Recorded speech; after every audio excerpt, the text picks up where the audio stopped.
Greetings students, I am Survi from Puran Murti Global School and today we will be doing class 6 subject maths exercise 3.3. बेटा हमने पहले 3.1 और 3.2 करी थी. हम कौन सा चैप्टर कर रहे हैं? Playing with numbers. और इसकी अब हम एक्सरसाइज कर रहे हैं 3.3. इस एक्सरसाइज में कुछ नहीं है, डिविजिबिलिटी के रूल्स पे बेस्ड है. आपने 5th क्लास में भी किया और 6th क्लास में भी किया, तो हम उन्हें रिपीट करेंगे.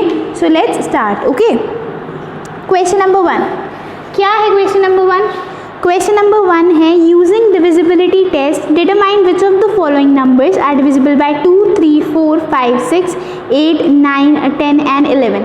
येस और नो मैं आपको एक पार्ट करके दिखाऊंगी, फिर आपके लिए एक पार्ट बुक में एक्चुअली किया हुआ है. देखो जो पार्ट 1 है आपकी टेबल कुछ इस टाइप से है.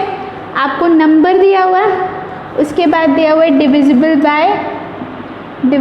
बाय, उसके बाद नंबर्स हैं 2, 3, 4, 5, 6, 7, 8, 9, 10 और 11.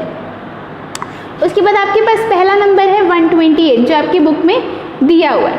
अब 128 की डिविजिबिलिटी 2 से, इवन नंबर है लास्ट में, ऑफ कोर्स डिविजिबल है 2 से, तो आपने लिख दिया येस जैसे आपकी बुक में लिखा हुआ है.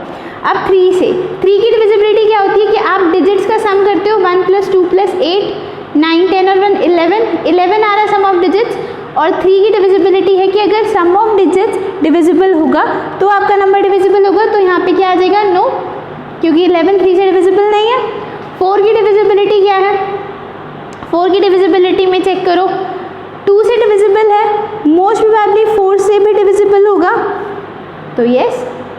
उसके बाद 5 में लास्ट में 5 या 0 होना चाहिए लास्ट डिजिट में, तो ये डिविजिबल नहीं है.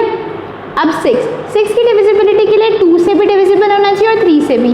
2 से तो डिविजिबल है पर 3 से डिविजिबल नहीं है, तो आप लिख दोगे नो. फिर 7 की डिविजिबिलिटी क्या होती है?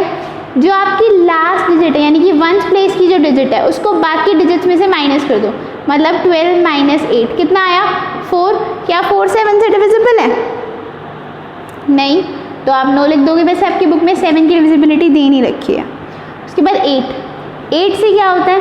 जब आपकी जो लास्ट 3 डिजिट्स, 8 की डिविजिबिलिटी होती है लास्ट 3 डिजिट्स की, तो अब 128 को अगर आप डिवाइड भी कर लो 8 से, 2 और 4 से देखो डिविजिबिलिटी, 2 और 4 से डिविजिबल है, इसका मतलब 8 से वैसे ही डिविजिबल है, तो येस. अब आपके पास है 9 की डिविजिबिलिटी. 9 की डिविजिबिलिटी में अगेन अगर सम ऑफ डिजिट्स डिविजिबल होता तो 9 से डिविजिबल होता, जो कि नहीं है, तो नो. 10 की डिविजिबिलिटी अगेन लास्ट डिजिट 0 होनी चाहिए, वो भी नहीं है, नो. अब 11 की डिविजिबिलिटी में क्या है कि जो आपके ऑड प्लेसेस हैं और इवन प्लेसेस हैं, आप कहाँ से काउंट करते हो? मैंने 6th में भी 5th में बताया था कि जो आपके 1s 10s 100 1000 है वो इस एरो की साइड मूव करते हैं, तो आप यहीं से करोगे. 1st डिजिट, 2nd डिजिट और 3rd डिजिट. अब इसमें ऑड प्लेसेस कौन से हैं? 3rd और 1st, यानी कि 1 + 8 ऑड प्लेसेस हैं. और इवन प्लेसेस कौन से हैं आपके? 2 ही है सिर्फ. तो ऑड प्लेसेस में से इवन प्लेसेस को माइनस कर दो, क्या आ रहा है? 7. क्या 7 डिविजिबल है 11 से? नहीं, तो it's not divisible by 11, no. ऐसे आपको सारी टेबल करनी है. ओके बेटा, कोई doubt? I hope there will be no doubt. Let's get the duster.